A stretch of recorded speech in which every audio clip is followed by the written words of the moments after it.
What's up, everybody? Welcome back to another episode of Don't Give Up the Ship podcast. It's episode 63, and I want to do this one for a hot minute, and I kind of never really struck me to reach out quite yet until I had done the podcast with ETN1 Gonzalez, and based on some of the reactions I got, I was like, okay, I need to talk to this person, so. I finally reached out to the overlords of the Reactor Is Critical. Started out as a meme page and has developed into a little bit more than that, as far as they call it a hub for nukes in the Navy, basically, where it's a place to interact, a community-based thing where they can, everything from reach out to help, for help. There's pride stuff. They sell some gear and just it gives them a place to vent, discuss, whatever. It's really cool. It's really interesting just because of the very loyal and large following that they have. And it's also interesting to me because of the conversation I had with ETN1 developed into some other things on Reddit, which I mentioned in the podcast, just some interactions I had where it just made me want to understand even more the plight of junior enlisted nuclear trained personnel in the Navy and how they, from my experience anyway, a lot of times they end up very angry, very bitter. They feel kind of betrayed or out on a windy corner by themselves, not taken care of, often neglected, etc. And it always kind of confused me as to how they ended up there. And it's not everybody. It's not, I've encountered it enough to want to try to figure out what's going on there. I've definitely met a whole bunch of just very awesome, level-headed, very motivated nukes. I'm not attacking, obviously, anyone. It's just I'm not saying there's anything wrong with the community at all, but there's this unique stress that they encounter and only they encounter. And it's hard for me to understand it because I haven't experienced it. And that's kind of what we got into. We talked about a lot of those things, some leadership stuff, but took a long time to painstakingly explain to me basically where nukes start and the entire process from A to Z of them joining, going through all of the training that they do, which is the first 2 years they're in the Navy is all just school and learning how to be a nuke on a submarine or a carrier or whatever. And then what the big transition and the complete shift that happens when they get onto a ship. So we got to have this discussion with Wayne, and I loved it. I had a really great time. We talked a bunch after we stopped recording, and really, really great perspective. And I hope you guys enjoy this. Check it out. All right, I'm recording. Oh no, 5 months. 5 months of beard growth. I went on a deployment. Look at me. Yeah, pretty much. It was pretty much a fast mode deployment beard. All right, so I'm recording. You should see it on your end. You should see a waveform. Okay. All right, dope. So I'm gonna do things a little backwards based on the scathing criticism on Reddit that I got about my inability to conduct an interview effectively. So we'll talk about the kind of the deep down details of the origin story of the Reactor Is Critical probably towards the end. But just to get us jump started so people know who I'm talking to in as much detail as you're comfortable with, just give me kind of your background and experience, and then we'll go from there. Hey, so I am Wayne. I am the original founder of the Reactor Is Critical. It started off as kind of a social media page for nukes, and over the past couple of years, it's evolved into more of a community hub and / small business. I've been in the Navy for about 8-9 years, something like that. And yeah, that's I think all you really need to know. Yeah, and yeah, so sub nuke, right? This is a specific yeah, okay. So I've been following you guys for a hot minute. And for the people listening, I am what submariners affectionately call a coner. I am not a nuke, obviously, but I think that just the page in and of itself is hilarious. And a lot of the comedy is aimed at either coners or not nukes or just the nuclear experience, which on the outside looking in, I have my as much of an understanding of it as I can, because I've always been curious about it. And a lot of my best friends are nukes without having actually experienced it. And so it's something that I'm super interested in understanding better, it's one of those things I'm going to constantly claw at it until I feel like I've gotten there, which I probably won't because I didn't actually experience it myself. Well, it's never too late to re-rate if you're looking for that. It is. I am way too old for that. They tried, man. They tried real hard because I'm one of those weird cooks in the Navy that has a really high ASVAB score and passed the advanced placement exam and all that other crap. They tried real hard. But yeah, I just, for whatever reason, wasn't having it. So, yeah, man, TRIC. It's an interesting experience. I love being the guy who gets to make nukes smile. Yeah. Like, the entire reason I'm on this podcast and doing this interview right now is because, well, nukes are kind of bitter, like, across the fleet. Like, this is a known status quo. Yeah. Like, see some dude who, like, hasn't shaved in, like, 1.5 days, hair's kind of messy, covered in carbon dust. That's probably a sub-nuke electrician, and he's probably depressed as fuck. Yeah, and I what prompted me to reach out to you, which I don't know why I didn't think about it sooner because I love you guys' page, but it was that this exchange I had on Reddit. I just interviewed a nuke ET that's a buddy of mine from my last boat because he does music and he's just an interesting dude. So I wanted to talk to him about that, and then I was like, hey, let's talk about your enlisted nuke experience as well because it's something I'm so interested in. And then I post the episodes to Reddit because I hate myself. So I'm like, let me see like what people think. And I get a lot of really awesome feedback and I've gotten connected with a bunch of amazing people through that. But I got feedback basically on that I'm an idiot that can't do an interview, which is probably true. And that's fine. But I asked for some more feedback and then it turned into this like really raw emotional like expression about being an enlisted nuke on an aircraft carrier, which I'm assuming it's a she just based on the screen name. It says, I'm not even going to put it out there, but it was like shocking to me, like what was written, and then they deleted it. And I tried just via that exchange. I'm probably going to private message what I assume is a her, and see if I can convince her to come on and talk to me. Still, I don't think it's going to work, but like I'm going to try anyway. But it's I would like to give you a word of caution here, right? I think every nuke listening to this can say there are moments where you are just broken down. You get home, right. It is the work has kicked your out in more ways than you can possibly express. Yeah, and on TRIC, there have been a few times where we've come really close into like tapping into that bitterness, and I just want to put that out there. That's not something you want to encourage. And I think that is a big problem that we have in the nuke community, is that we are more than willing to let people complain all the time. And I'm not saying those complaints aren't valid, because in a lot of ways they totally are. Yeah. I'm saying it usually doesn't make the problem any better. Okay. Because I'm trying to create a place where the hard conversations happen. You know what I mean? Like I want to talk about all the stuff that doesn't get talked about on the boat, or that like big Navy's afraid to kind of really have a conversation about. Like there's like efforts that are official like mechanisms to try to address the thing that don't really. And I want to put this out there. Like, it's not that naval reactors or the guys in the upper chain of command don't care about enlisted nukes. I really don't think that is the case, at least from my experience. Do I think leadership at times is ill-equipped to deal with the problems nukes face? Do I think sometimes there's a bit of a disparity between what needs to happen versus what is happening? Yes, of course. But on that, same token, right? People are trying. We're just not at the goalpost yet. And so on that note, I think we should probably do a deep dive into where do nukes come from? How are they made?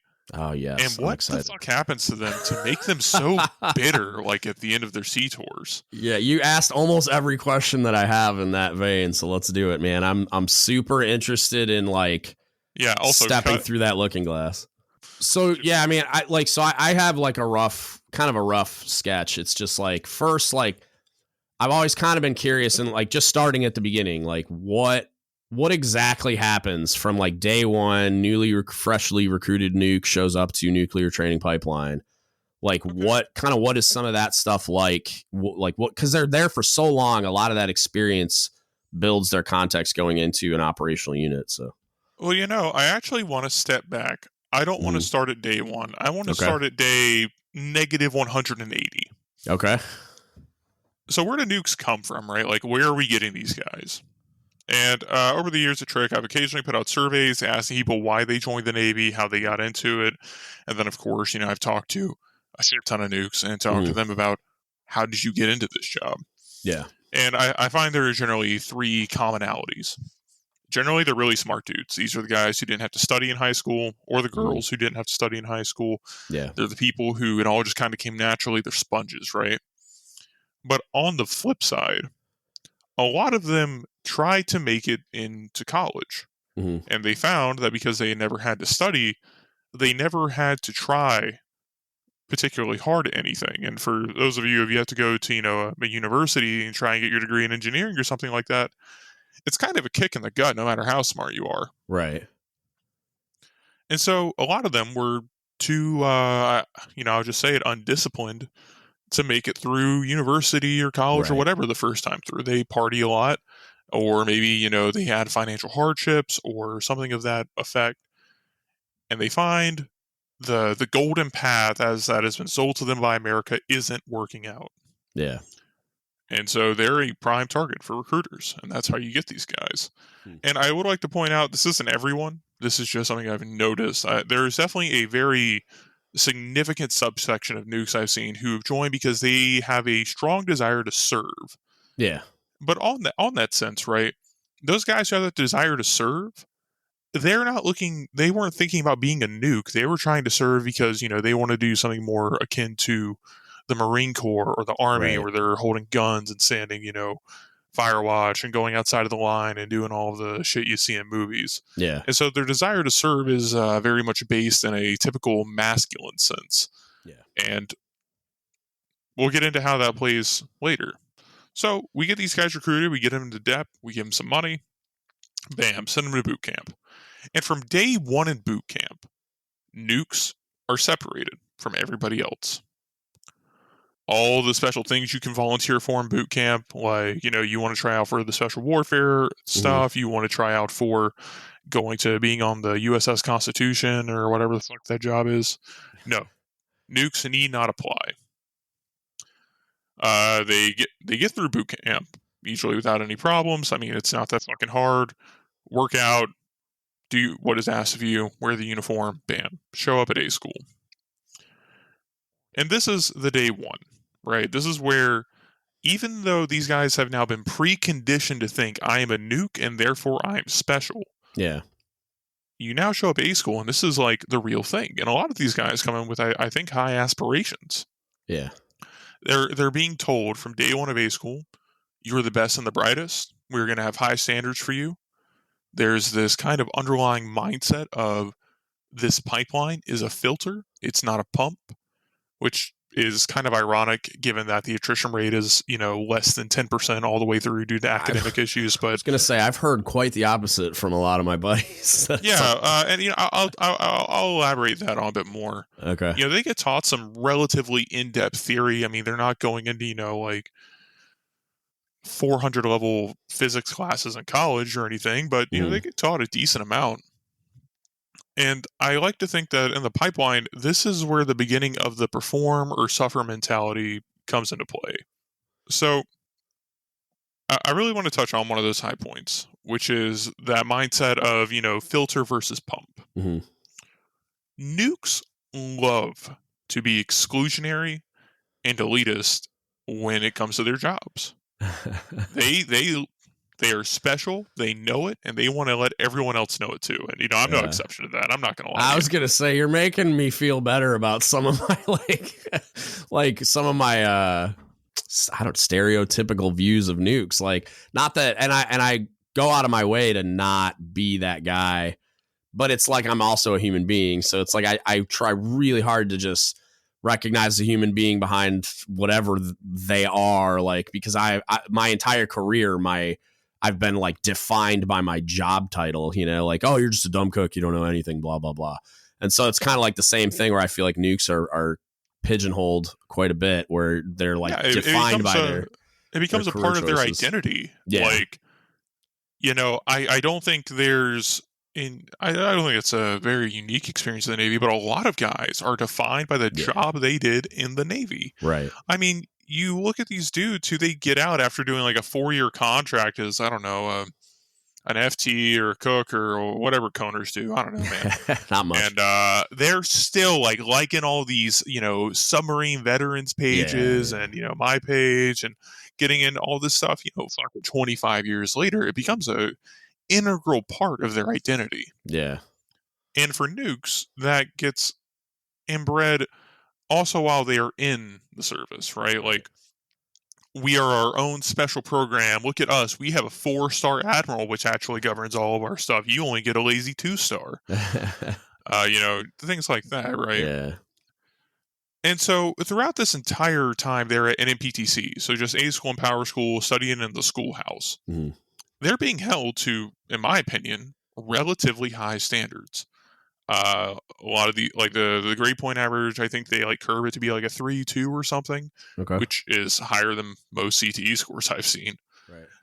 And not only that, the questions are more in depth, they're graded more harshly, and they cover a lot more material than continuous training exams. Mm-hmm. We do put baby nukes through the ringer. On top of that, we're making them work out, we're making them learn how to be in the military. I think the pipeline does a relatively good job of that. Yeah. The problem is when we're there in A school and power school, we begin this perform or suffer mentality. Mm-hmm. If you're good, that means that you get more freedom. You don't need to spend as much time at work. If you're the guy who naturally gets to put, 2 hours a week in and he gets a 3.8 on every exam, the grading score being, out of 4 points total. Yeah. Okay. You don't have to do any additional hours, and people like your chain of command are only going to like you, not going to worry about you.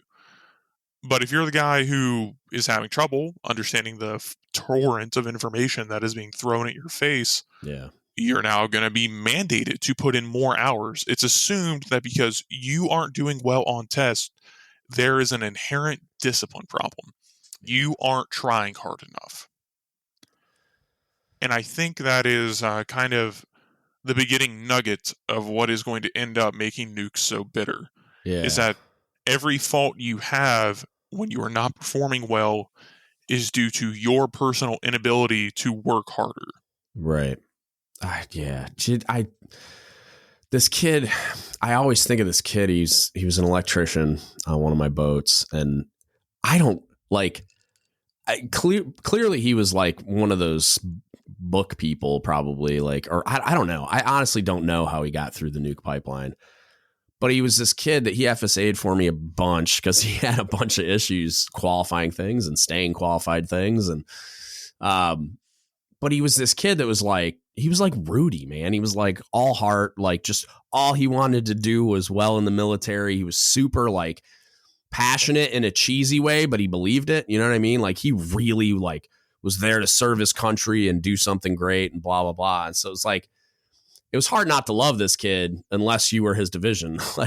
And they ate his soul, man. Every time I saw him, I would hey man, how you doing? What are you working on now? And he's trying to qualify, and he's just constantly looking at a book and studying and or trying to. I mean, half the time he was falling asleep with his face in an RPM, but yeah, man. I've seen that experience. Also forward of the watertight door, I knew a cook E2 or E3.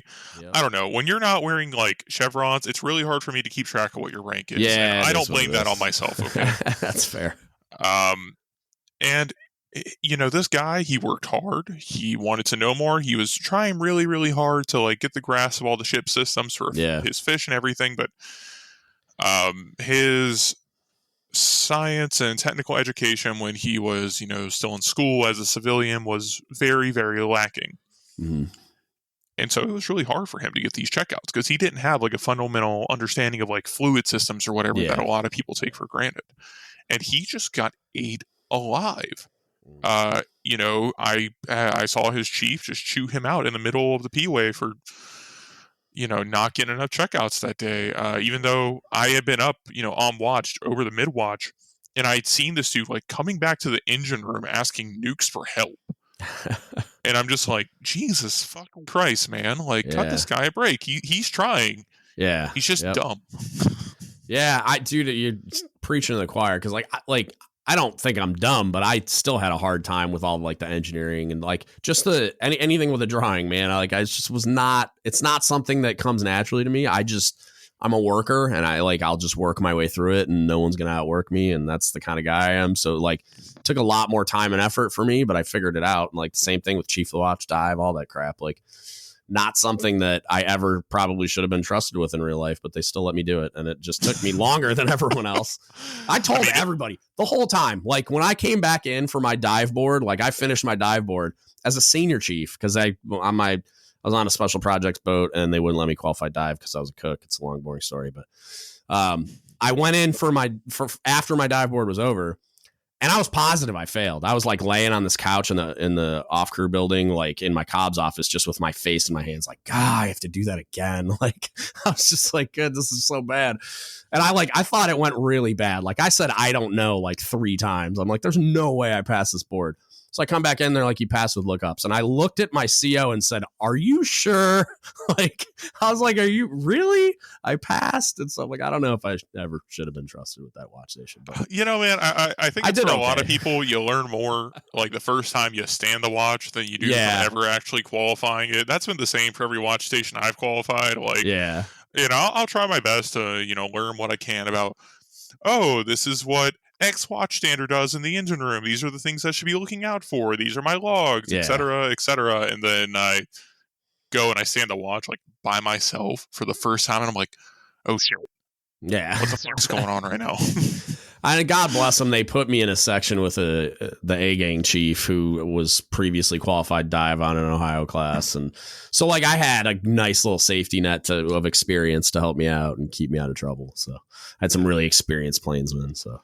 But you know, getting back to nukes and their pipeline experience. So they get through A school and power school, which is very book and knowledge intensive. Yeah. They are learning the fundamentals of their rating and then nuclear power.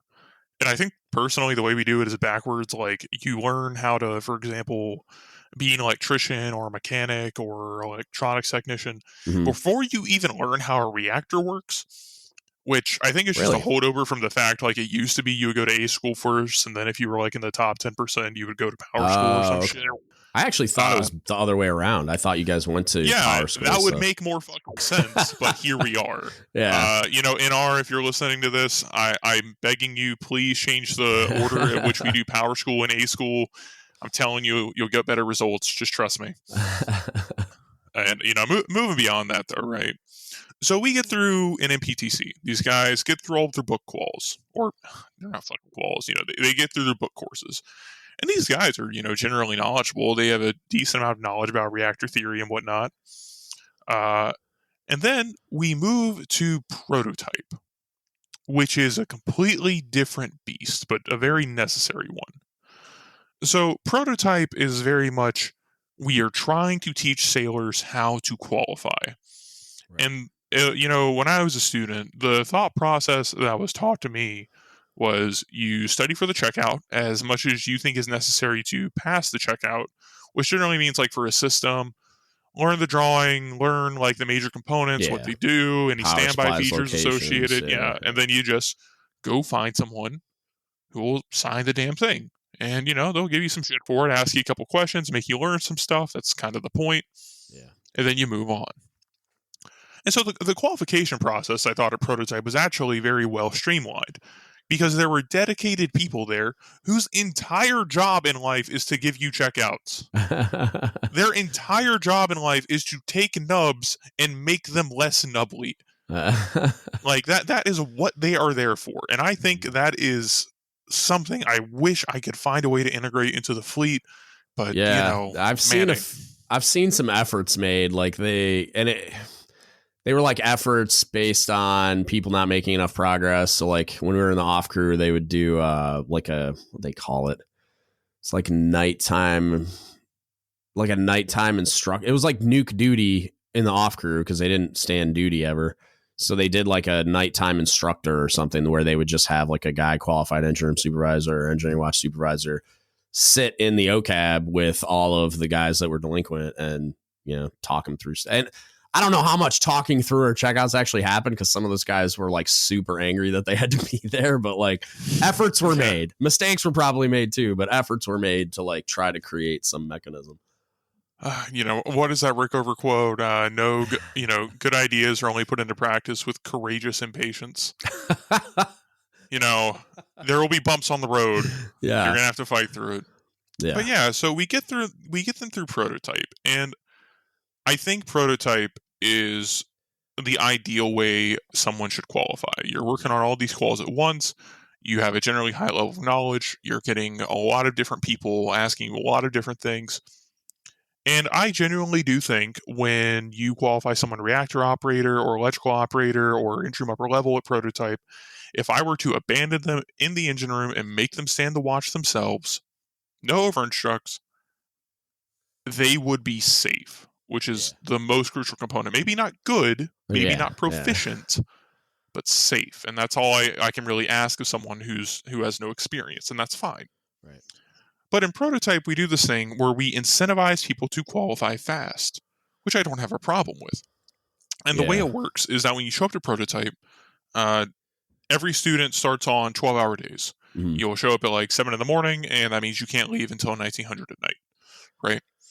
And if you get good enough, you can go on to reduced hours programs. Ooh. So you get to do less hours. You get more of your time back because you are showing you are being productive when you were on, quote unquote, the boat. Right.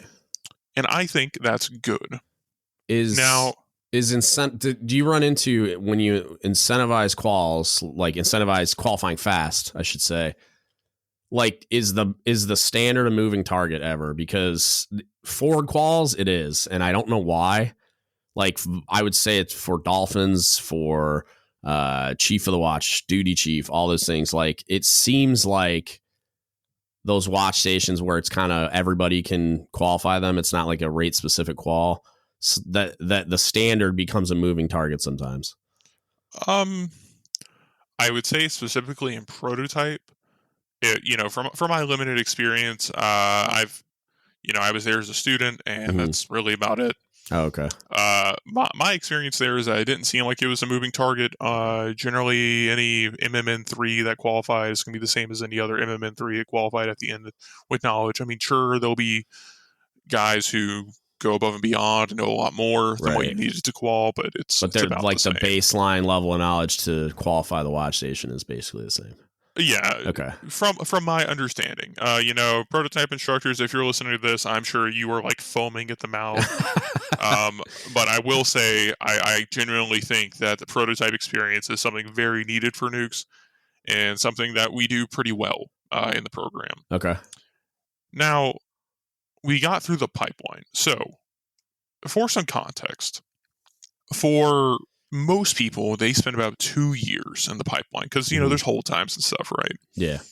So I have given someone 2 years of in-depth focused training on how to do their job. I have taught them the fundamentals. I have taught them the theory. I have taught them the basic watch stations that are going to be standing. And yeah, things change from platform to platform, but I don't know, man. The electric plant on like S5W is probably the same electric plant on like a Columbia class or some shit. I don't know. Never been there, but it's close enough. You'll figure it out. But anywho, we have developed these sailors for 2 years. And in that time, there's a lot of room for cultural indoctrination. There's a lot of room for guys going on sea stories about boating and all of this. And so in between all of the technical stuff you have to learn, there's a lot of room for sailors to become impressioned on what the fleet is going to be like. Okay. Because that's all they want to do. They want to ask about, what's it like on the boat? Yep. Right? That's all I ever heard, because we had 2 submarine billets at the A school when I was there. And that's all the sub-designated sailors that came in. That's all they wanted to hear about was, what's it like on the boat? What's it like on the boat? Like, calm down. You're going to spend 4.5, 5 years finding out, and you're not going to love all of it. So, like, chill out. Enjoy this moment. Go to the mall or something. Shut up. Enjoy being on shore. You'll regret this moment on your first on your way. This is the best 3 months of your life. Shut up. Yeah, and for nukes, that 3 months is 2 fucking years. Yeah, right? yeah. But so there's a lot of room to shape a baby nuke before they even show up and are actually doing the job of a nuke. So let's now step away from they just graduated prototypes. They're on top of the world. They think they know a lot about the plant they were just on. Right. They go on like a month of leave and bam, get to the boat. Yeah. And so let's talk about the check-in process on the boat. Let's like do a deep dive into this because I really think this is where it all starts to fall apart. The check-in sheet? The check-in sheet. Let's do it. Good God.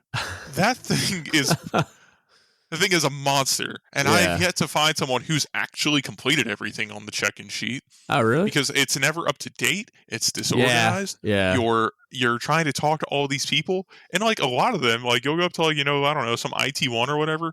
He'll just initial all your shit. Won't explain anything about what he just signed, and then hand it back to you and just send you off on your merry nubbly way. I would that just for anybody that is out there with the same kind of frustrations like that, and if you don't know, that is all squarely at the feet of the Cobb. Like, and I'm fully willing to blame it on the Cobb, and I say that knowing exactly what I'm saying because I was basically the Cobb on my last submarine.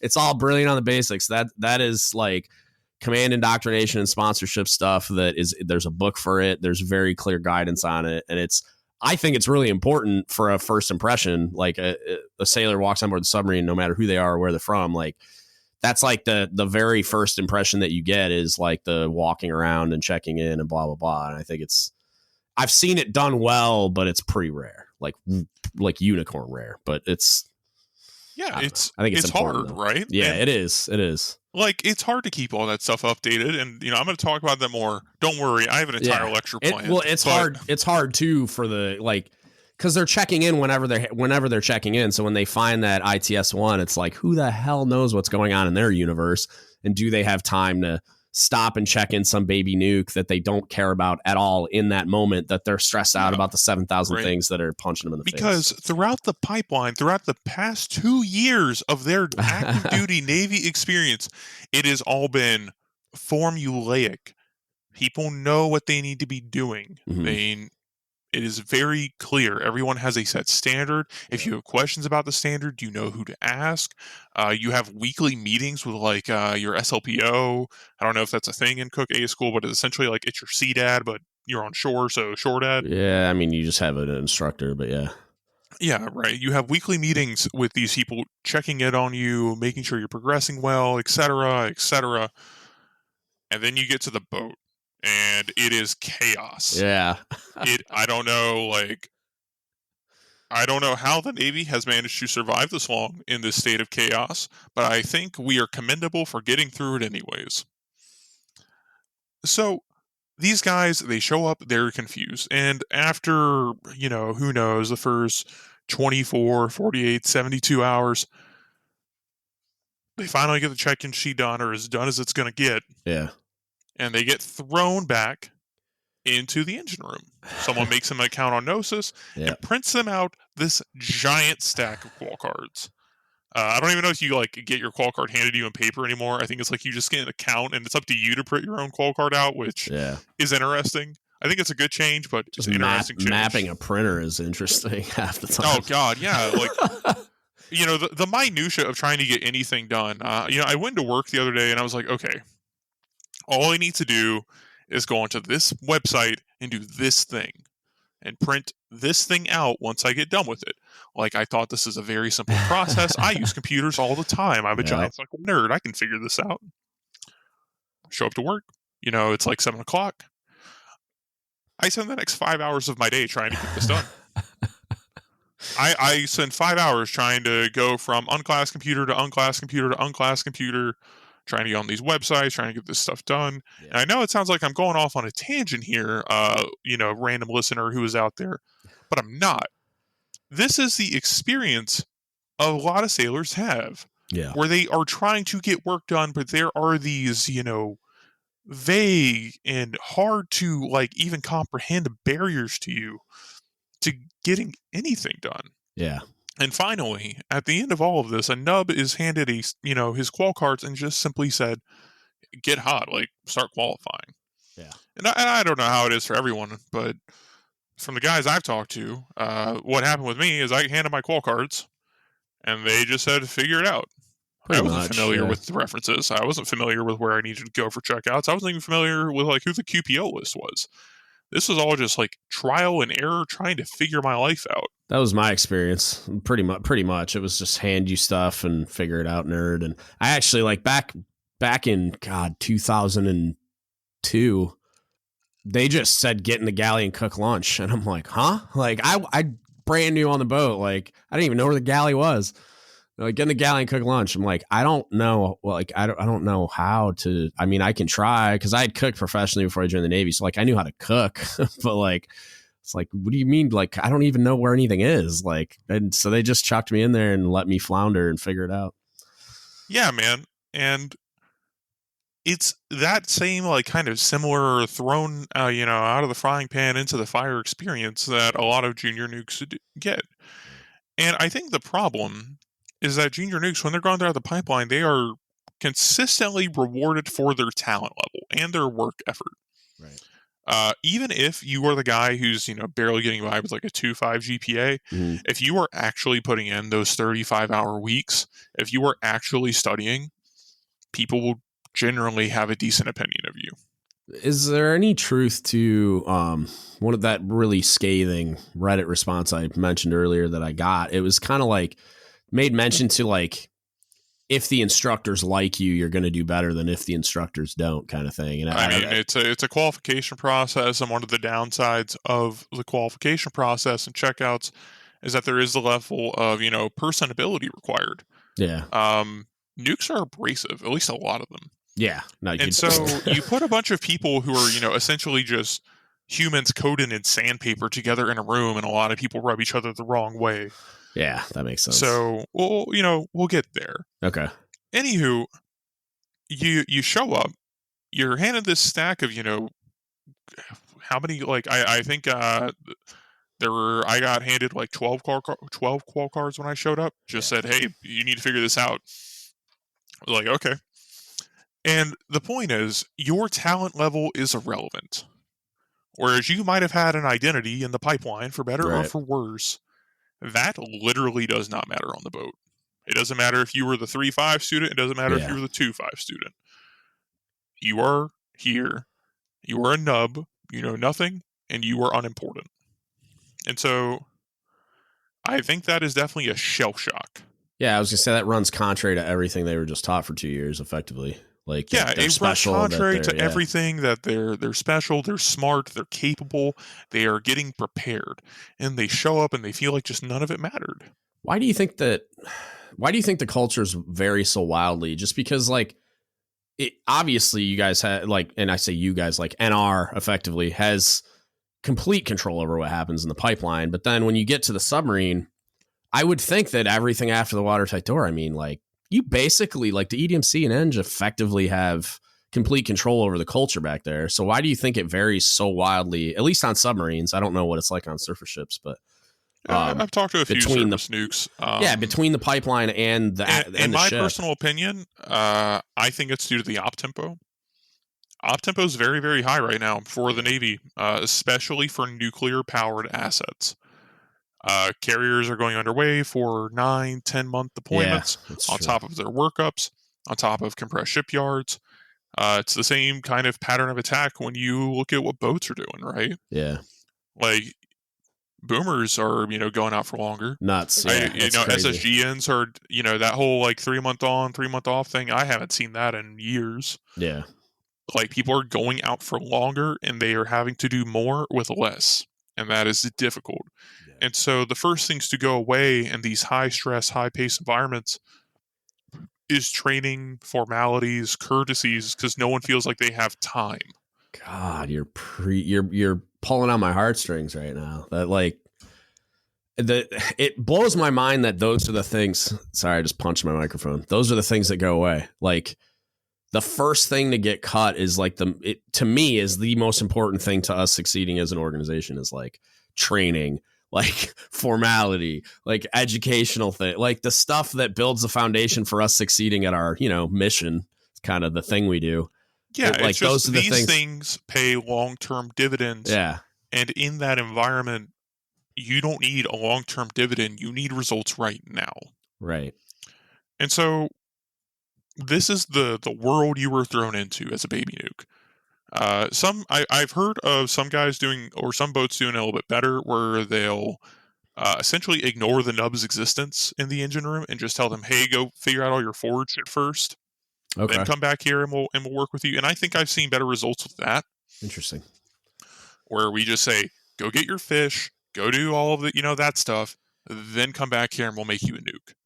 The only downside to it is they generally lose whatever knowledge they had left over from the pipeline when they come back. But, that's another debate in and of itself and not something I want to focus on. Okay. Anywho, you get your qual cards.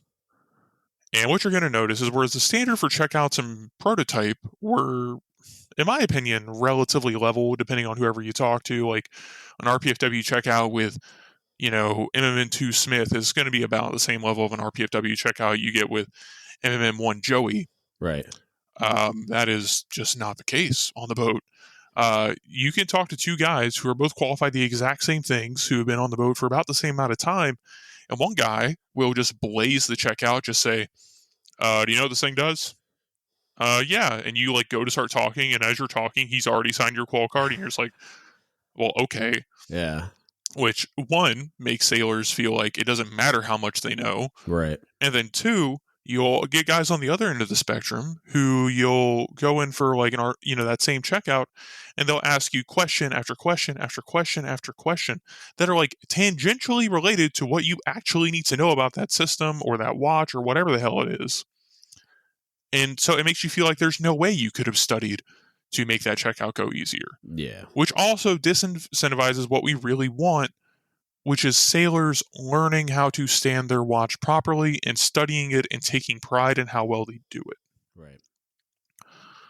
There's a lot of fucking with people back there, and both of those ways are, really messing with these sailors' perceptions. That all happens forward of the watertight door too, man. I never understood it, and I never agreed with it. And I would sit there in the dive chair sometimes and give a checkout, and have some A-ganger walk up to take logs and tell me I wasn't asking enough questions and blah blah blah. And I'm like, hey, are you qualified dive? Cool, shut up.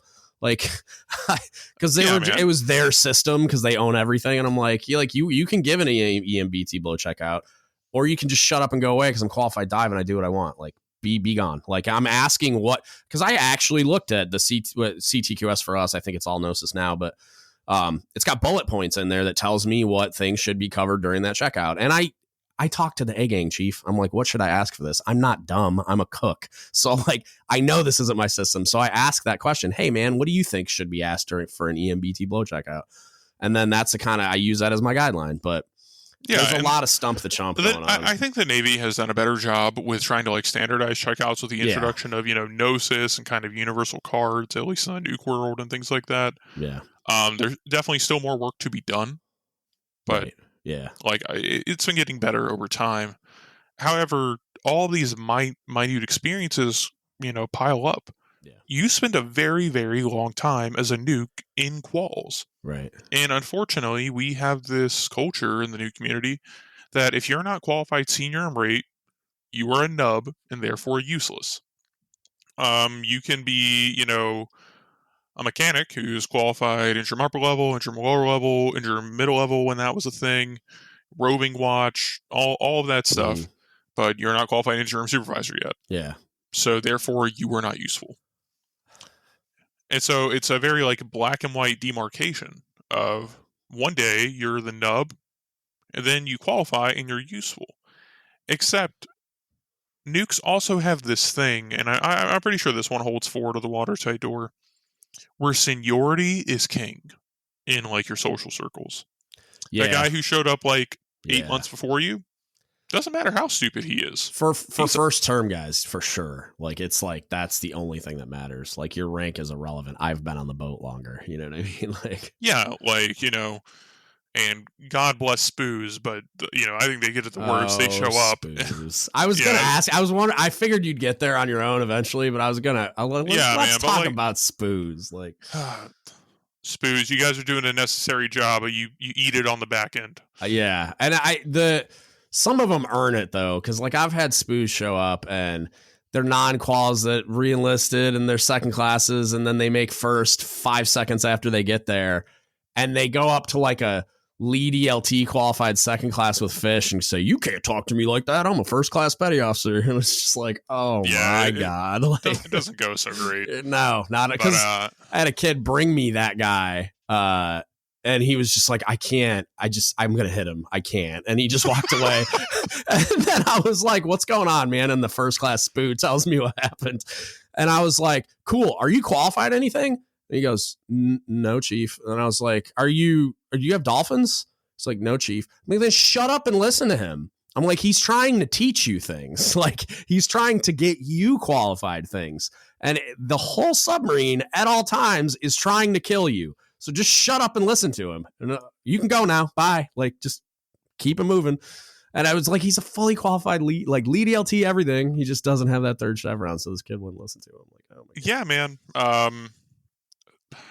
I can talk about Spoos later, but okay, we can. Christ, that's just a complex topic. Yeah. But yeah, man. So you get these guys, they're working through their quals. They're told you're useless, you're not really worth anything until you're fully qualified, and it'll take them a long ass time to get qualified senior grade. Yeah. I mean, at a bare minimum, it's going to take you like 8 months.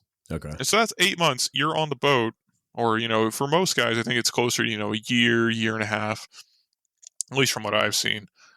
And that entire time, you are useless. You are a nub. People are shitting on you. You're having to do these bullshit jobs. You're having to stay late. You're having to put in more hours than everybody else. Yeah. And honestly, your life is worse and your job is harder than what everybody else is doing. Right. But you're told just, oh, well, it's not so bad. Just put in a little bit more effort. It's a very unfortunate perception. Yeah. And so you finally qualify. You make it. Congrats. Your level of knowledge that you had when you qualify, electrical operator in the fleet, which your senior rated shutdown reactor operator, is a lower level knowledge than what you actually had when you qualified a prototype. Just gonna throw it out there, controversial opinion, but it's brave. You don't know as much as you did, but you think you do because you've learned all of this errata and bullshit that makes you think you know so much. But truth be told, you are still learning. But now you have this inflated sense of ego again. Right. And so we get this giant mismatch where nukes think they are so smart once they qualify that all nubs are, infinitely beneath them. We give nukes a pretty decent amount of responsibility, and we talk them up with that responsibility. Like, the shutdown reactor operator is like the dude. Yeah. Back there in the engine room. But then we also were treating that same dude who's qualified shutdown reactor operator as, our cleaning bit. And so we're, just at this state where these nukes are being told all of these things. You're so smart, you're so special, et cetera, et cetera. And then we treat them kind of like crap. Yeah. And that breeds a lot of bitterness. And depending on the chain of command you have, like, if your Eng is kind of, the angry stepfather kind of figure, and your EDMC is kind of like, the burnout mother of 85 children. Like, that's a t-shirt. You got it. Write that down. That's a t-shirt. The burnout. I'm going to make that for my EDMC. He's an awesome dude. The burnout mother of 85 children. Well, yeah, if you have, khaki that aren't, stepping in and trying to fill the gaps that the other guys don't have the mental energy to put in. Well, shit, man, that's how you can breed a lot of bitter people really quick. Yeah. And it gets into, as we talked about, the training is lackluster, rushed, and there's a lot of it. Like, there's a lot of training nukes do every week, more than coners. Just I'm going to say that. Oh, for sure. Jesus. So like, bane of our existence is like always trying to get out on the mess decks to clean or to do something, and it's like NGDEP training or whatever division training. It's just nuka training. Like, God, it's never ending. But yeah, like all you guys have like a required number of hours or a required topics list, or like how does that work? Because you guys do an unbelievable amount of training. There is the devil's book called the Engineering Department Manual and the Engineering Department Operating Manual. Yeah. If you ever wish to see the text Satan has wrote down for the world to follow, it's there. But anywho. Sorry, I just had a moment there. Well, so I'm assuming that like whatever's written in those books, it's like it kind of turns into a check in the box type of thing, which is why you get lower quality training just because it's a requirement in that book. It exactly does turn into that, where it's a check in the box training. Guys will be reusing the same PowerPoint 8 times over. They won't even modify the slides. They might not even looked at it beforehand. They're just doing it off the cuff. They've been like running off 4 hours of sleep for the past like week because there's drill sets. They just don't have time to put in the effort for the training. Right. And what it ends up to is a degradation of the engineering department's standards of level of knowledge, which means poor watch standard performance, poor level of knowledge interview, poor exam scores. Yep. Oh no, you bammed ORS. Yep. Is there something stopping like naval reactors from saying, hey, we've got whatever it is, like 3 different types of plants. Here's the training, and like making not that like big Navy and whatever iteration we're talking about is capable. From the mindset I've understood, and don't get me wrong, I'm not like trying to speak for naval reactors here in any capacity, but I think the mindset is that a boat should be empowered to identify the knowledge deficiencies within their own departments and then conduct training as necessary to correct those deficiencies. My personal opinion is I think that puts a lot of onus on the EDMC and the Eng and the A-Eng if you manage to get a senior JO back there to actually do that job. Yeah. To identify a lot of faults and to document a lot of things. Mm-hmm. And then to look at all of that data, make an assessment out of it, and then conduct training, which you hope is effective and is what you need.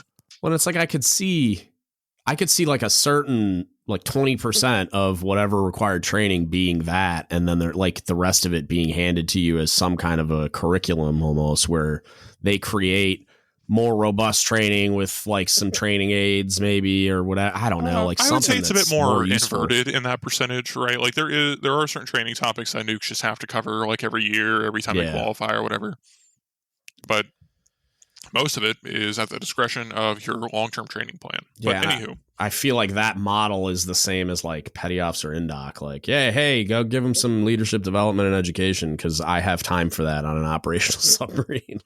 Yeah. So, anywho, nuke sea tours are nominally 4 years. Mm-hmm. So you spent the first year being a nub and getting shit on, or shit on. Excuse me. Then you spend like the next 3 years working your out off in a high op tempo overextended environment. You are, depending on how often your boat goes underway, depending on what stage of shipyard or VRP or whatever your repair period is, you are working a lot. Yeah. And you are always learning new things. You never get a chance to become particularly good at what you're doing. Mm-hmm. You get 3 years of useful time out of a nuke where they're actually qualified and can do all the things you want them to do. And then it's time for them to rotate. Yeah. These guys are angry. They are overworked. They haven't had any time to really live their life outside of the boat, which contributes to a total stunting of emotional intelligence. Yeah. Which is really sad. Yeah.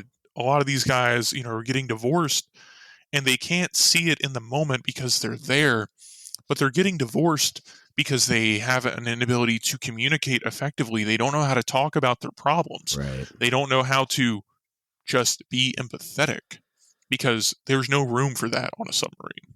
Yeah. And so it's sad. It's hard for them. And you end up, and this is the end state, frustrated sailors that are stuck in a perpetual state of like barely controlled chaos. They would rather learn to adapt to known problems they already have than try and figure out solutions that could end up changing the situation and thus creating new problems. Yeah. You end up with a very like toxic culture of bitter senior dudes who hate new guys. Yep. They're very disillusioned with the program because, like, yeah, they remember being told how special they were. And now they feel like, oh, well, I'm just any other regular second class or first class or whatever it is. Yeah. On top of all of this, they're emotionally stunted because they're overworked and they don't have any time to develop as people.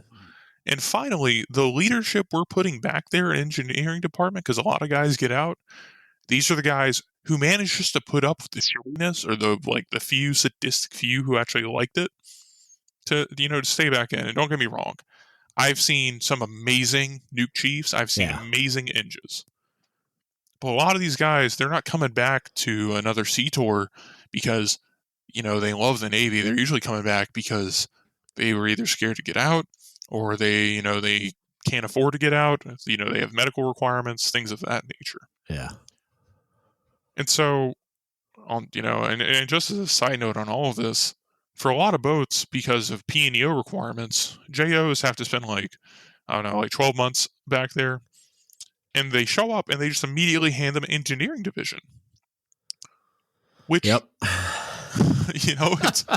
it's really hard for those guys. I've had a lot of long discussions with many a nuke chief about how to train a division officer because they were just like, I'm gonna kill him. Like, I'm gonna kill him. Like, oh god, yeah, man. I remember on one boat, on a boat I was on, this JO, he had been like, he got cycled just far too many times. We had been underway. We were doing like ORS workups. It was not a great time for this dude because he was going to be the primary for this ORS.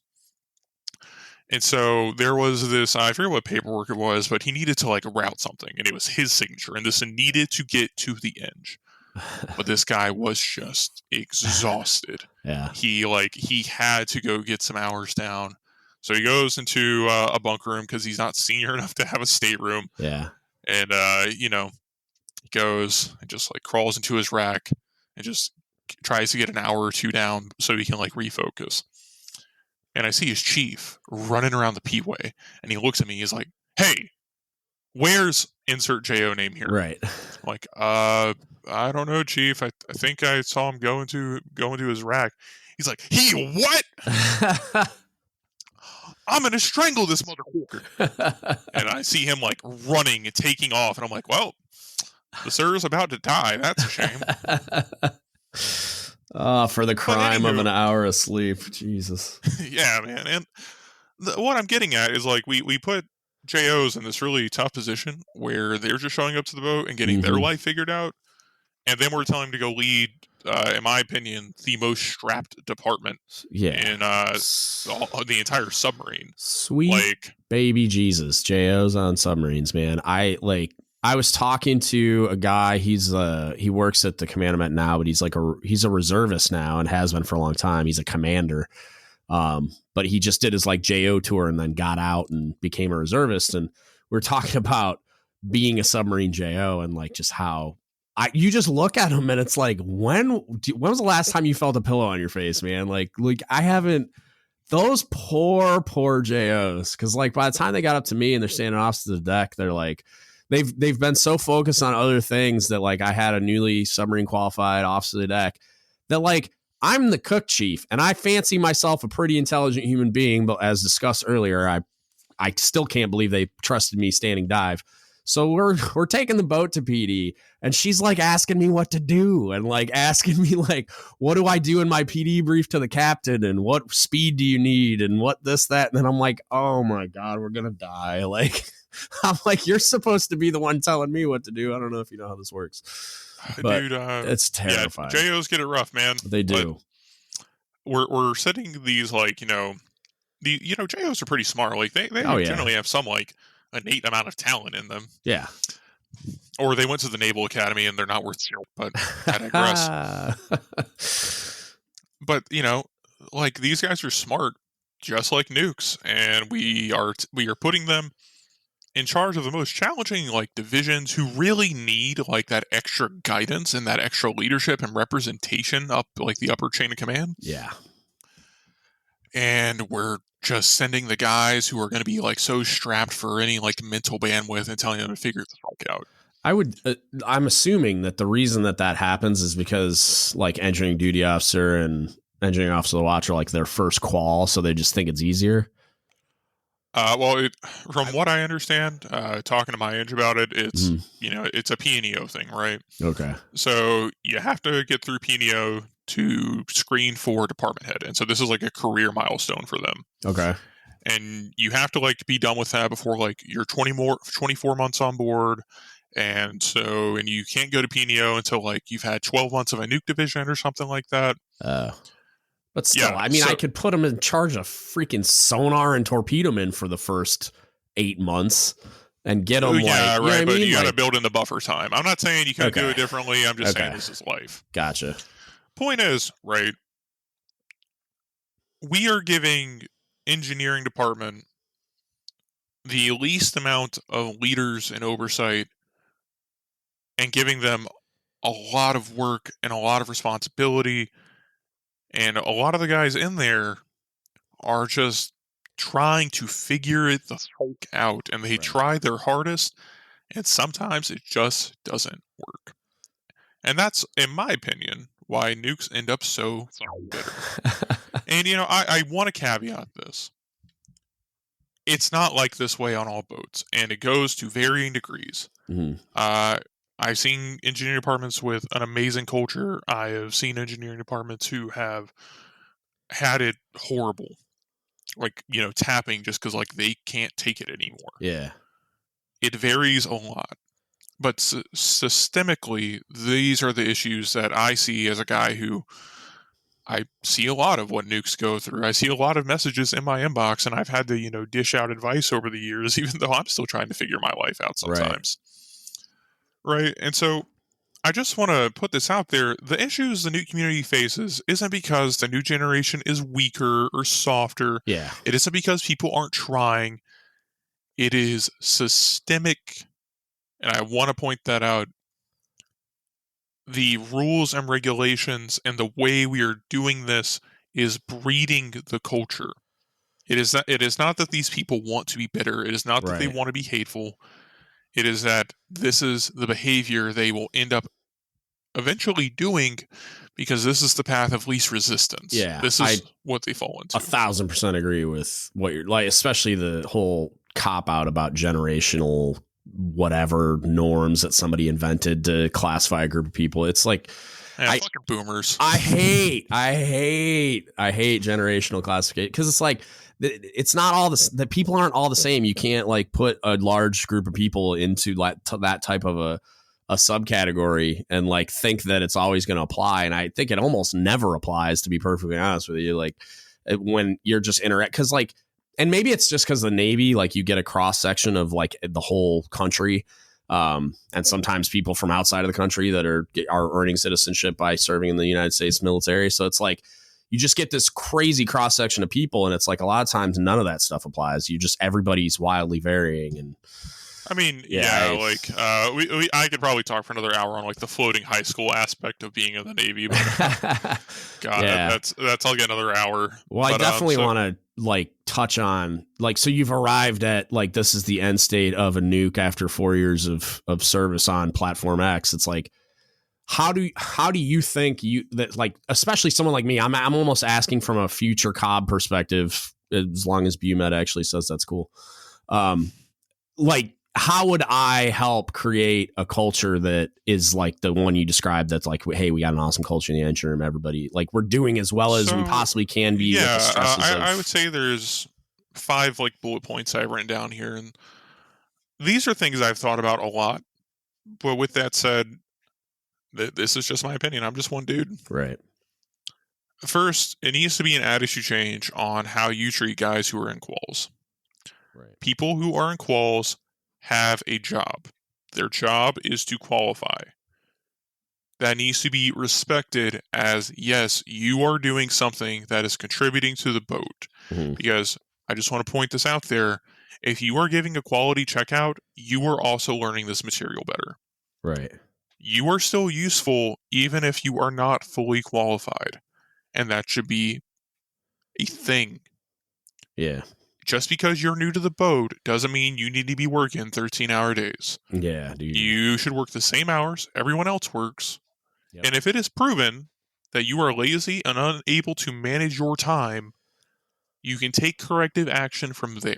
Right. But that shouldn't be the entering argument. Dude, yeah, so I go out on submarines and do inspections right now for supply stuff. And when I went out on one crew, and like as soon as you stepped on board the submarine, it just felt different. And one of the things that, like, I sat down and talked to Cobb and told him how amazing I thought the boat was, and like everybody was super motivated and blah blah blah. But like the thing that jumped out at me and is burned into my memory, and that I will do if I'm ever a Cobb on a submarine, is I looked at their plan of the day, and instead of a delinquent list, it said shipmates that need our help. And I was just like, man, that's cool. Like, it's a little cheesy, but like it's cool because it's like it's a mentality. A little bit of cheesiness can go a long way. All right. Yeah.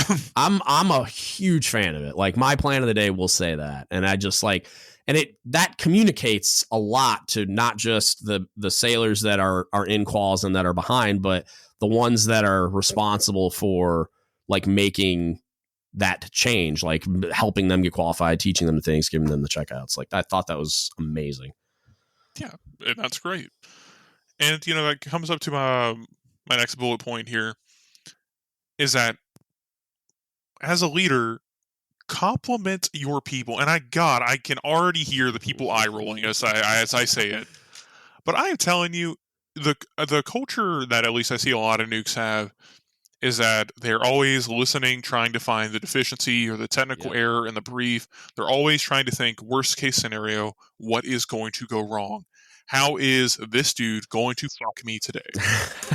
And don't get me wrong, that's necessary. You got to be listening for that. Yeah.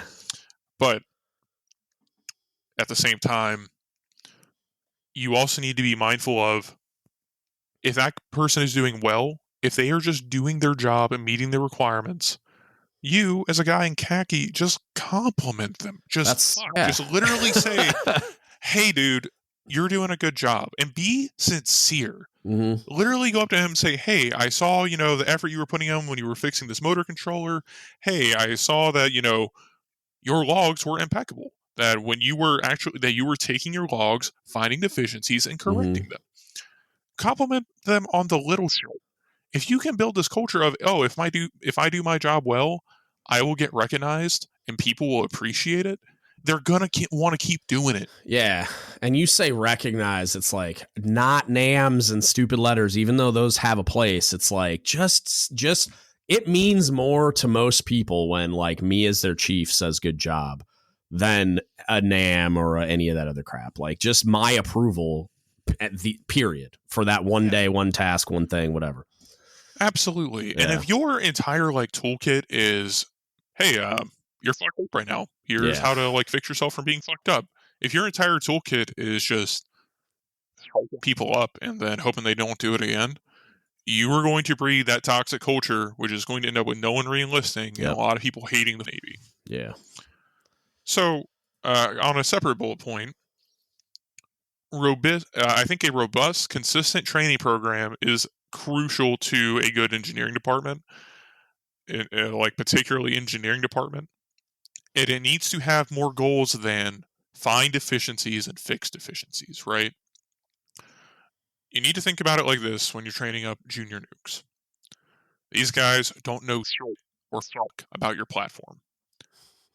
You want them to have that same of a baseline level of understanding of your platform as they had when they were qualifying at prototype.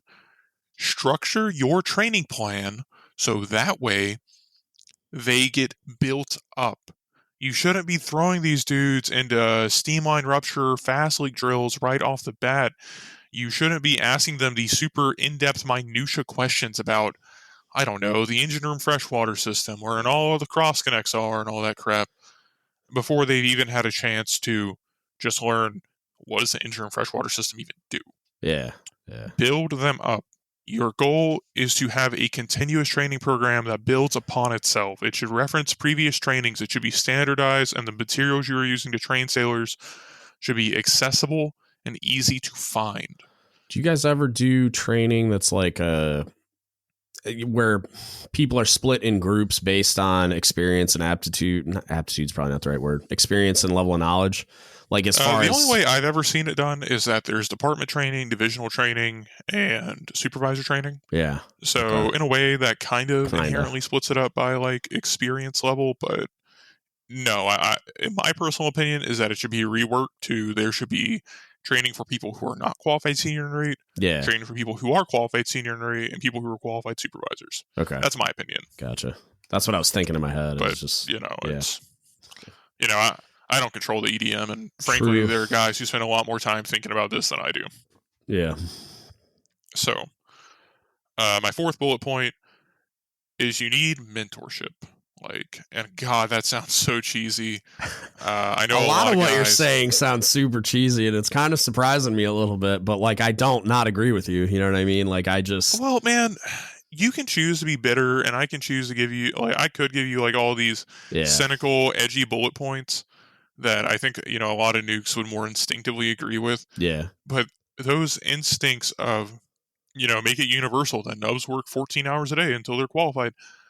That bullshit doesn't make anything better. It just makes you feel better. Yeah. It's you're not actually going to get results. Yeah, no, I know. And a lot of the things I end up talking about on the podcast, it's the same kind of thing where I'm I feel like I'm parroting the party line a little bit sometimes, but it's just this is actual, it's long ball, man. I'm looking a year, 2 years, 5 years down the road. This is how you fix a problem, and it's not going to get fixed unless we look that far into the future and we're forecasting that far out. It's you're not going to, there's not a Band-Aid I can put on this bullet hole to fix the problem. It's just not going to work that way. It's going to take a while to heal, and there's going to be a scar, but in my opinion, the new community is systemically and at its very core having to come to grips with the fact that the systems we've engineered for people aren't working. Yeah. We are getting boats underway, we're passing horses, we're doing the inspections and all that, but the culture itself needs some work. And so this is where I think it is time to, instead of throwing everything, throwing the mess on your floor in the closet and then pretending you don't have a mess anymore, take the time to clean out your closet, organize things, and put it all away in the right place. But I think you got to make a mess before you can get a mess. Yeah, I think you got to make a mess before you can make it better. The only thing that benefits at this point, because I don't think in senior nosebleed seat leadership level, they think that we've reached it yet. I don't think they think we've reached a tipping point where the mess in the closet matters enough. You know what I mean? It's just not bothering them because we are passing horses and their spreadsheet's green. So whatever, it's not, it hasn't gotten to the point I think we're getting there. There's so many red flags and just the really crazy, the mental health problems, the suicides, the attrition just out on units. Yeah, where guys are just no, I'm not doing this it's anymore. A quality of life thing, dude. Yeah. And so, when I talk about mentorship, I am explicitly talking to the khaki. Yeah. I'm not just talking to the chiefs either. I am also talking to junior officers. No matter how little time you have on board, you are still a person. You have experience, and you are getting paid to supervise and to manage and to lead. I can't stress that enough.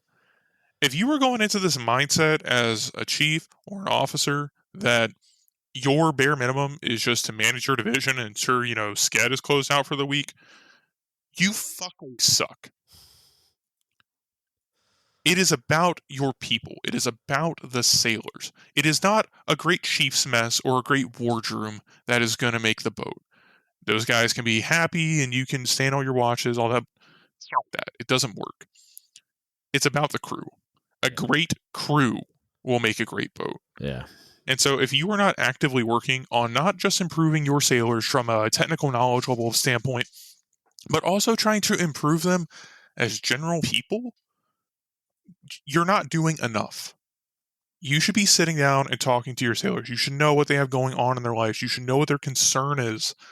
And I mean that like as sincerely as I can put it. If people want to say submarines are like a family, great. Then treat each other like family. Yeah. You're not just going to work to fuck with this dude for 8 hours and make him get some work done because you don't have all the time of the day to do it yourself. Yeah. You're going there because you want this person to professionally achieve, and the only way to get them to actually reach that higher level of performance, to get them into growing into being a leader so they can eventually take your job, is by also developing them as a person. Yeah. Talk to them about how they approach people. Talk to them about how they are training. Talk to them about how, like, hey, man, you can't be saying shit like, oh, women don't do real work on submarines when you have women on submarines. Yeah, yeah. Like, you can't let that shit fly. And as a leader, you are the person who sets the standard there. So get over whatever stigmas you have and get involved. Sorry, I was a little bit passionate about that. I dig it, man. I dig it. Yeah. I get fired up quite a bit. Yeah, and I would say the last thing is, honestly, I know nukes are going to laugh at this one. Look at Rickover and realize that dude, for all of his flaws of being kind of an abrasive asshole, had a special insight into where humans fall short. Rickover had this unique insight on figuring out if you put people in a room and you tell them to solve a problem, where are the errors in the process going to arise? Mm-hmm. And that is, it is mystifying how much this man actually knew about how people worked, considering how socially inept he was. Look at his quotes. Read what he was talking about. I think a lot of that stuff holds true today. Write your arguments down on paper if you're having to resolve an issue, because it will make it much easier to find out what is wrong. Mm-hmm. Act as if you were going to be in the job forever, so that way you make it the best you can be when you go to turn it over to the next guy. I love that one. God, I love that one. God, I know it's cheesy and it's hard. Yeah. None of this stuff is going to change overnight. Yeah. It is a small, deliberate process. Yep. You're never going to get this big, massive result like you see in the movies where, some major event happens and suddenly everyone's happier now. It doesn't fucking work like that. Everybody thinks there's going to be like a nav admin or an op nav instruction that's going to fix all this stuff. And it's like, that's not how human relationships work. Like, it's not like this is a human relationship and like a communication and emotional intelligence problem. No, it is a long, arduous journey where you have to come to work every day and say, I just want to make my interactions today, my division today, whatever I'm getting done today, 1% better, 0.1% better than what it was yesterday.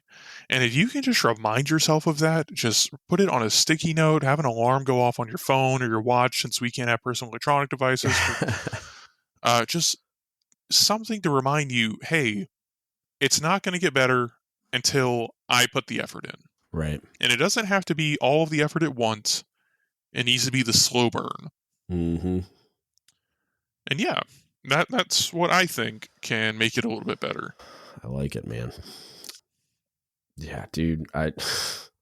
It's funny that because I was expecting like the witty, edgy bullet points from the Reactor Is Critical. You know what I mean? Like, I was kind of like, not that I don't think there's a human behind the platform, but it's like I kind of expected a little bit of that. But it's interesting to me that some of it is just like the cheesy, like like my kind of answer, like that, for lack of a more, I don't know, accurate description. It's just like, it's the type of stuff I say all the time. It's like just leadership development and education type stuff. Like, no, really. These are the hard fucking answers. Yeah, and nobody likes hearing them. No one likes hearing that shit because it makes you feel like, oh, you're answering with all this soft, makes them feel like, oh, well, you're not really recognizing my problems. You're just using fluffy words. Right. And I want to fucking point this out. I recognize your fucking problems. I see it every day. I live this shit. Yeah, I was going to say you live the problem. Like, it is fucking hard. there are times where I have come home and I've just sat down with my head at the table thinking, oh my fucking God, I can't do this any longer. Yeah, ditto, dude. Like, people don't believe that happens to chiefs either, I don't think. Like, I've been, as a senior chief in the middle of a food load, I went into chief's berthing and like crouched down in between my rack and the other rack and just like had my face in my hands and I'm like, do not fall apart. Do not fall apart. Like, I was about to lose my shit. I was just like, dude, you can't do this right now. They need you to have it together. Like, do not fall apart. Do not fall apart. Because it was just, everything was exploding. Yeah, man, it is hard. Yeah. And I'm just trying to say to the guys who are listening to this, because I think a lot of the people who listen to this podcast are khaki.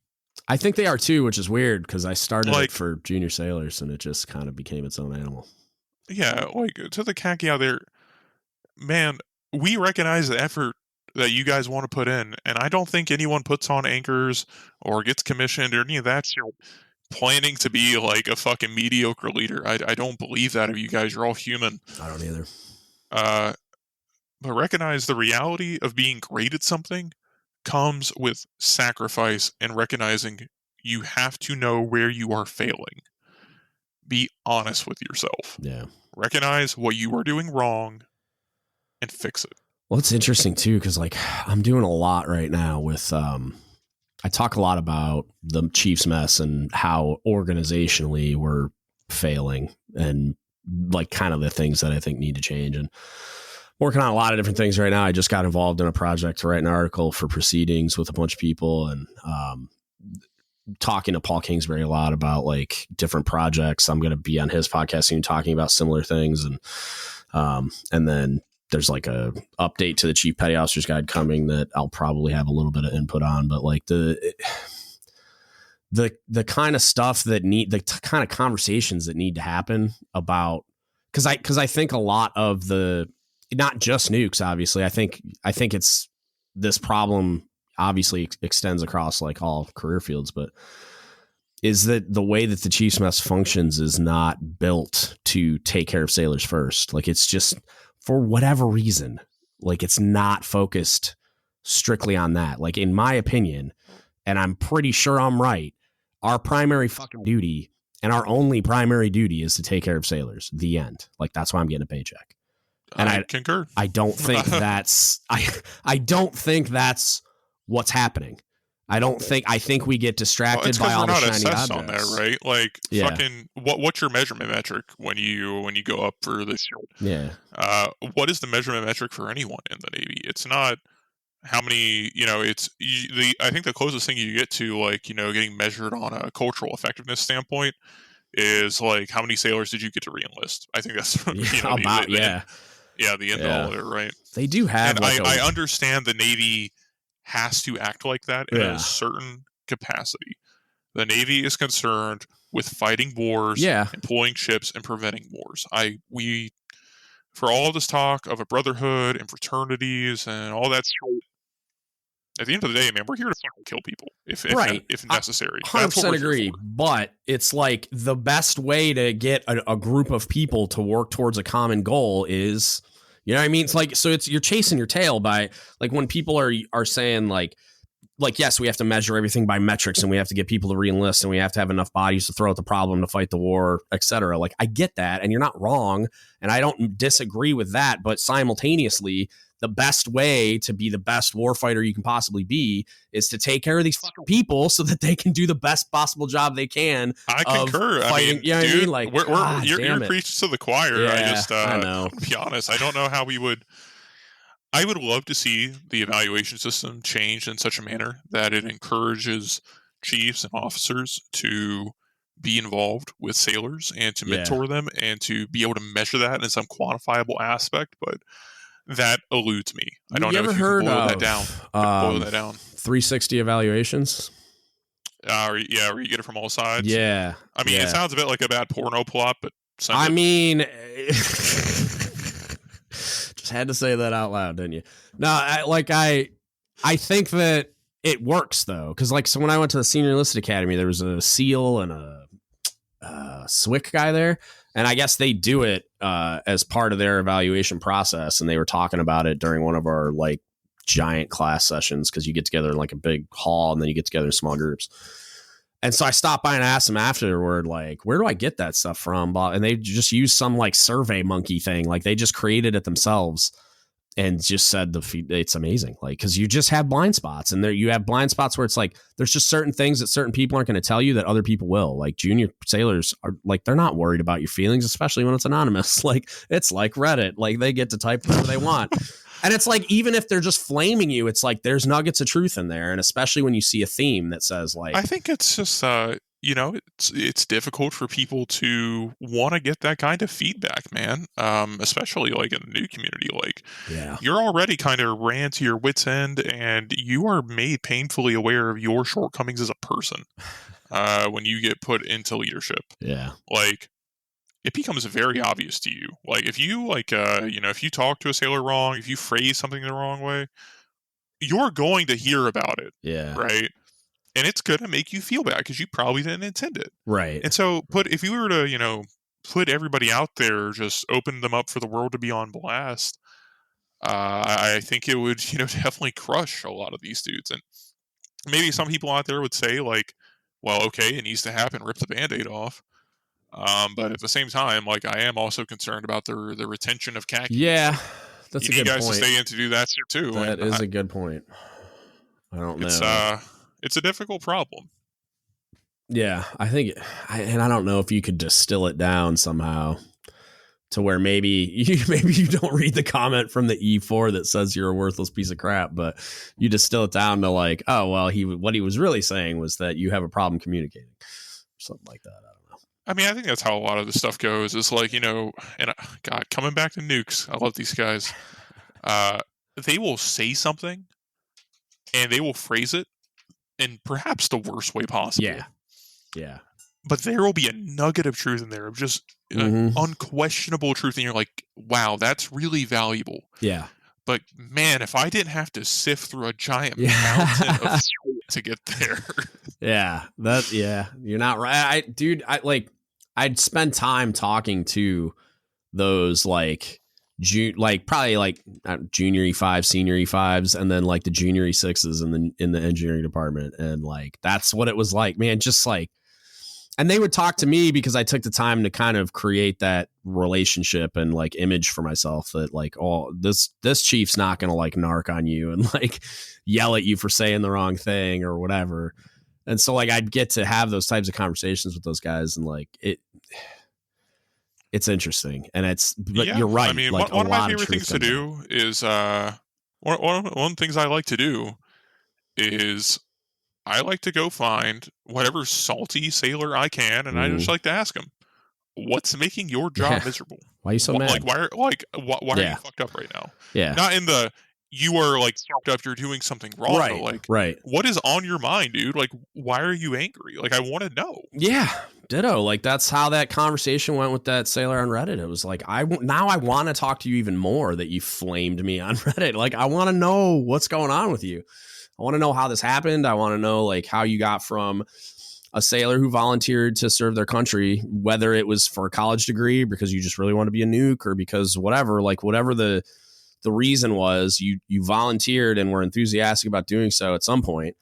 And then now here you are just wanting to burn the whole thing to the ground. Like, how did we get from A to B? Because I think that's a really interesting and valuable conversation to have, even if it's just me and that sailor having a conversation and I don't record anything and the world never finds out, like it's not all just for this, even though I think sharing those types of things when it's appropriate, like people get a lot out of hearing it, man, like just having that conversation, like even that person thinking that you value them enough, because you do, presumably, to have that type of conversation or even ask that kind of a question, like it's important. And it's like, there's a lot of kids that like I'd sit down and talk to them, because I was like, I've had sailors that I served with kill themselves because of whatever happened to them during their service, like whatever stress or experiences they had beat them down to the point that they thought it wasn't worth it anymore. So, that's another topic that I would love to come back for. But I see a lot of sailors where I don't want to say a lot. I have seen sailors take their own lives, and the thing that kills me about it is how little we actually talk about why it happened. Yeah. I'm sorry, but it was due to the culture at the command. Yeah. And I don't want to boil it down to, we need to fire everyone in that chain of command, get them out of the Navy, but we need to have a hard discussion about why was it that one guy could get to so dark of a place where he thought the only way out was to end it all. Yeah. But anywho, I think we've covered the bitterness portion of this pretty well. Yeah. No, I think we have. Do you have anything else written down before we get to the kind of the background and origin story? No, I'm good. Okay, I didn't want to skip over anything else you had written down. So yeah, I want to push it to the end because sometimes I get a hard time about not getting to the interview fast enough. So I'm trying to fix it. I'm trying to get better. The kind of the backstory and origin story of the Reactor Is Critical. Like my understanding from the outside looking in is it was a meme page that kind of just turned into something else. I'm curious, like why did it start in the first place? How did it arrive at where it is, and then where do you see it going? So the funny thing is, I started TRIC like 5 years ago because I was bitter. Yeah. And I was angry, and I wanted a place to like make fun of it all. Like I was done with it. Right. I'd had a very, very bad experience over the past 6 months or so, and I just wanted an outlet. And that is where the Reactor Is Critical got formed. I just created a Facebook page with a friend of mine, and it very, very quickly blew up. Yeah. It went from like 0 to 10,000 likes in a week or so. I'm not even a little surprised, man. And I was like, holy. Yeah. Yes, at the time, I was not qualified for being in that position of leadership. Yeah. I was not qualified to be the quote unquote voice of nukes. Not there. Yeah. And it for about 6 months or something like that after we started, it was just we just posted funny memes. We weren't really thinking about it. Yeah. We were just it was a thing to do. Yeah. And eventually, some of the guys who I tried to start it with, for one reason or another, they had to dip out. Yeah. And I was looking for new admin teams, and I got an email from a guy who had just made chief. Mm-hmm. And he wanted to be like, hey, I'm stuck here at like TTF. I'm not doing anything. I'm probably not going back out to a boat again because of my medical condition. Mm-hmm. I really just want to be a part of this. Right. And that was my first inkling, when I was running that page, that, wait, I can do something more than just post memes. And so I didn't really know what I was getting into at the time, but I let him on. Mm-hmm. And I got to know Andy Thornburg pretty well. Yeah. I'm not going to lie about Andy and say he was always the most charismatic or that, his way with words was always the best, but Andy always cared. Yeah. And that was really rare in the community. Yeah. Especially for me as someone who is like, pretty bitter and going through a tough time on my own side. Yeah. Is that he gave it. Yeah. He always gave it. And the thing was, this guy had, a pretty nasty form of cancer. Yeah. And it just blew my mind that whenever a sailor came into our inbox asking for advice, whenever they needed something, he would do anything in his power to get that sailor what they needed. We have had people come to us talking about suicide. We've had people come to us in complex legal situations, guys trying to say, hey, I'm going to mast. I don't know what to do. Yeah. Just all this crazy shit. And I don't know why they came to us as the Reactor Is Critical. I can't speak for them on why they initiated that conversation. Mm-hmm. But Andy was always the backstop. Yeah. He was always willing to provide that support. And that really influenced me as a person. And it is what led to me realizing that I had to grow into this role as, a guy who has a considerable amount of reach in my little own portion of the Navy. Yeah. Like it's it's TRIC is kind of a household name among nukes, which is it's still blowing my mind to this day. It is. Still It's really not weirds even. me out. It's not even, dude. I can tell you, like, it's not just nukes. It's I talk to a lot of different people. So my wife works at a shipyard, and she knows what the reactor is critical. She's never been in the Navy, like, but she knows what it is. And so it's like, yeah, it goes a little further than you probably even think in your head. Like, even though it melts your brain to think about its reach currently, like, you'd be surprised how far it reaches. Like, I know a lot of non-nukes that follow it as well, just because it's hilarious and we can all sort of relate. So yeah, and I appreciate that. Yeah. And man, it has been an experience learning that, okay, I'm here now. Yeah. Like, I might not be the guy who's the most qualified to do this, but I am the guy who's going to do it. Yeah. Because I couldn't bear to give my baby up to anyone else. Like, call me a control freak or whatever. But I was like, I've been making all of this content. I've been talking to sailors. I've been looking at all these comments. Like, I want to see this through to the end. And so we started to. I tried to reform our content a bit, and I think this was so early on in the development of the Reactor Is Critical that a lot of people don't remember it. Okay. But there was a solid transition point where I said, okay, there's not going to be any fuck the Navy content. There's not going to be any pointless negativity. We are not going to be like these other sites out there. Yeah. We're not just going to be toxic. That's not what we're here for. I don't want to encourage that. Yeah.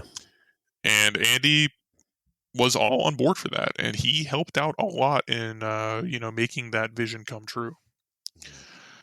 So fast forward a year or so, things are going fine. We done a couple fundraisers, and I realized, people really like this stuff, and I have some free time for once. Yeah. So, okay, man, I want to get some experience. Let's make it a small business. Yeah. And so we did. That's and cool. And it was me. Say again? No, that's cool. I remember seeing the shift a little bit where you guys kind of started to branch out. Yeah, I mean, we wanted to grow. We wanted to see how far we could take this stuff. Yeah. And so me, Andy, and another guy who has since left the company for his own personal reasons, not on bad terms or anything. We made the company and we figured it all out. And through all of this, Andy was undergoing his chemo treatment, and his it was taking a toll on him. Yeah. And I only met this guy like a handful of times in person, but when I met him, I was like, damn, dude, like, you're fucked up right now. Yeah. Yeah. Like, it was hard for him. Yeah. But he was always there to be the backstop of, like, he was our finance dude for a bit. He was the guy doing all the shipping and distributions, and he wanted it. Yeah.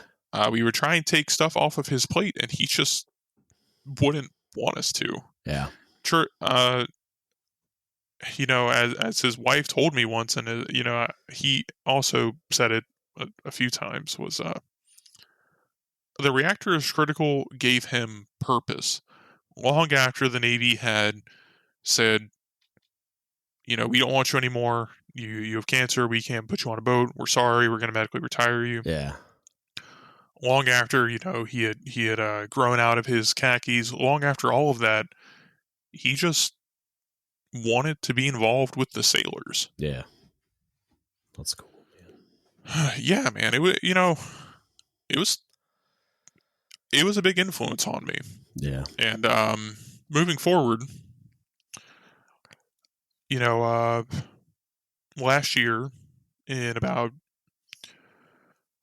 late March, Andy just suddenly sent me a message saying, hey man, I need back out of the company. And I was like, whoa, what's going on? Like, everything was going well with his chemo treatment and stuff. Yeah.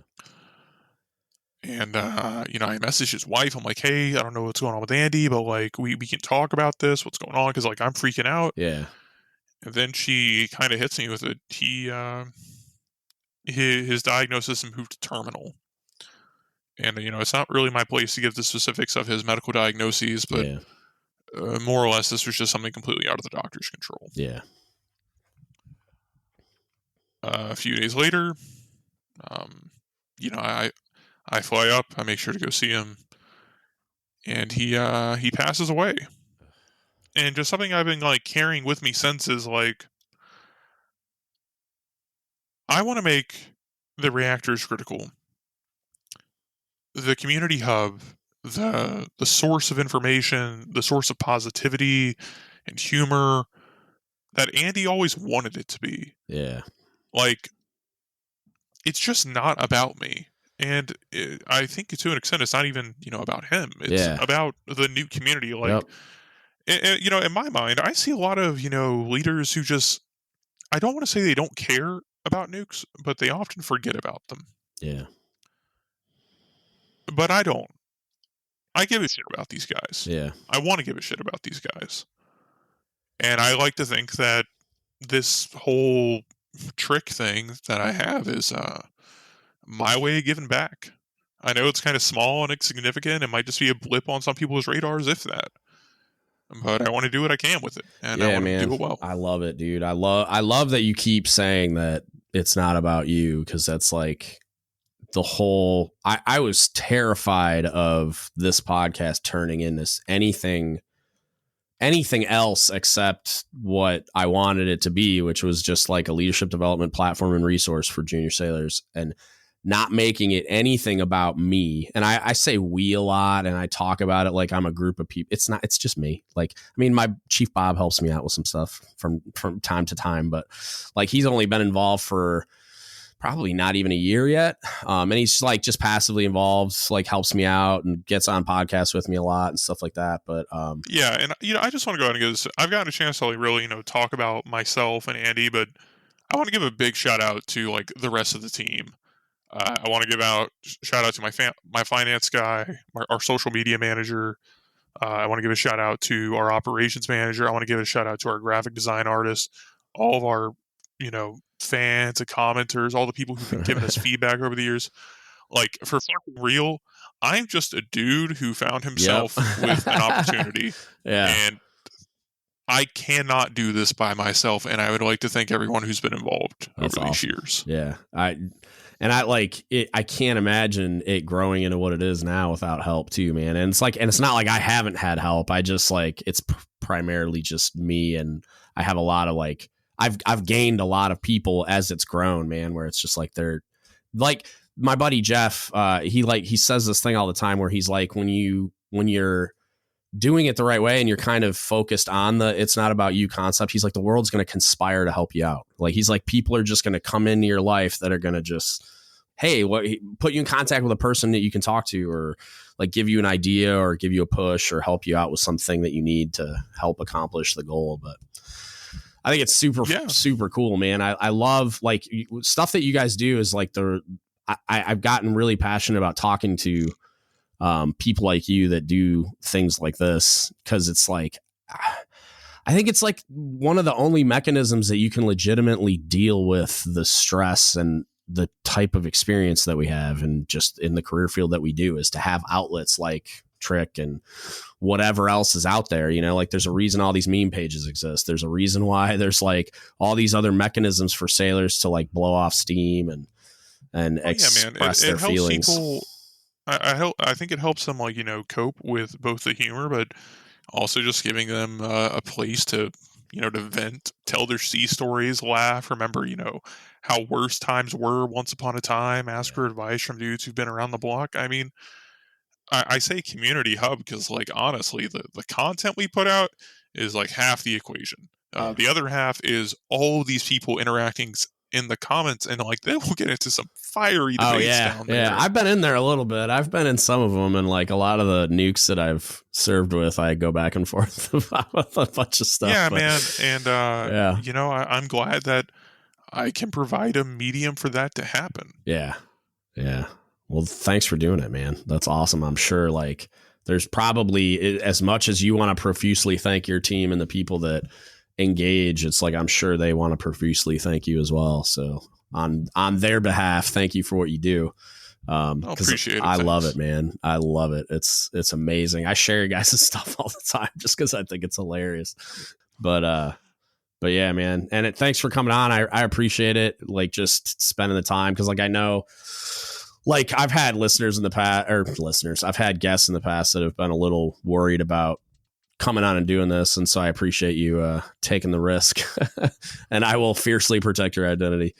Yeah, I appreciate it. Yeah, no, you're fine. I'm sure people will probably ask to get, I usually have people ask to get put in contact with people all the time that I interview. And it's like, you know, the ones that, yeah, if anyone needs to get in touch with TRIC, I recommend that you email us at either media@thereactoriscritical.com, or if you need to contact me personally, Wayne@thereactoriscritical.com. yeah.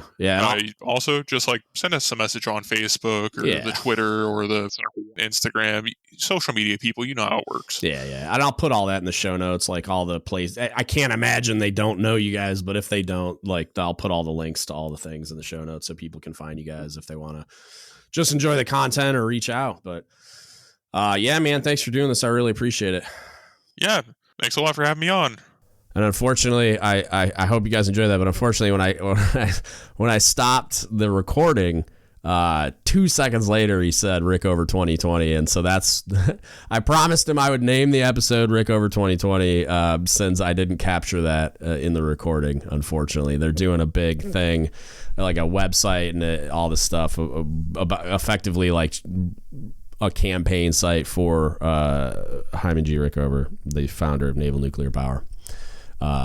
And just it's hilarious, number one, but I felt bad that I clicked stop because that would have been funny. So unfortunately I didn't capture the recording, but to make up for my mistake, I named the episode Rickover 2020. You guys should definitely check that out. I will put that website if it's fully up around, which I believe it is, but if it's not, as soon as it is, I'll put that all in the show notes and share that stuff on the social media stuff so you guys can see it. But if you're not already following the Reactor Is Critical, you should be. So go check that out. It's a Facebook page primarily. They do other social media accounts as well. I will put all of the things in the show notes so you can contact them if you want and follow all their stuff and support them in any way you can.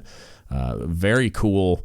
I think those things are necessary, man. Like the having a place to go and interact with people that you can relate to and have those types of conversations and vent and just laugh at the mind-bending stress that is what we do for a living. It's a unique community that there's certain things that like quote unquote coners like myself will understand about nukes, but then it's like there's a lot of stuff that they do and say that I'm like, I don't even know what that means, but they do, and they get a lot of like therapy, like of mental health, like release. It's like it's cathartic to laugh at yourself and laugh at the stress and the crazy things that you endured while you were on a ship or that you're enduring right now. And they do such an incredible job of poking fun at themselves and poking fun at others and just laughing. Like, and that was one of the things that Wayne was keyed in on. It was just like, I love that I get to bring these people like laughs and smiles and bring a little happiness into their lives because of what they do. It's so difficult and stressful and often feels hopeless. So I can't say enough that how much more it is than just a meme page, which I think is what a lot of people that are on the outside looking in think that it is. Like, that's primarily what I thought it was until I dug deeper. And everything about it, man, I love it. I support it. I think it's great. And if you can spend time supporting it, I encourage you to do so.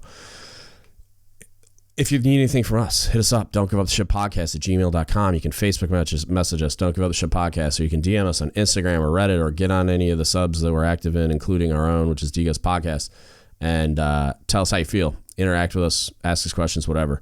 Instagram's at dgutspodcast. The sub and my user thing that you can DM me on is dgutspodcast. So if you need anything from us, reach out. Don't hesitate. Provide feedback. Tell me I'm a big idiot. It's fine. I got thick skin. And I'm always looking for discussion, feedback, questions. If I can help you in any way, just let us know and reach out. And then if you would be so kind, like, share, subscribe, review on all the platforms for all the things for podcasts and social media and all that. It helps when you guys share the content. take the time to put it out there, review it on the platforms. All the algorithms are more kind to us in helping get the word out that there is this resource for the sailors that need it. So we always appreciate that as well. And that's it. Thank you so much for listening, and don't give up the ship.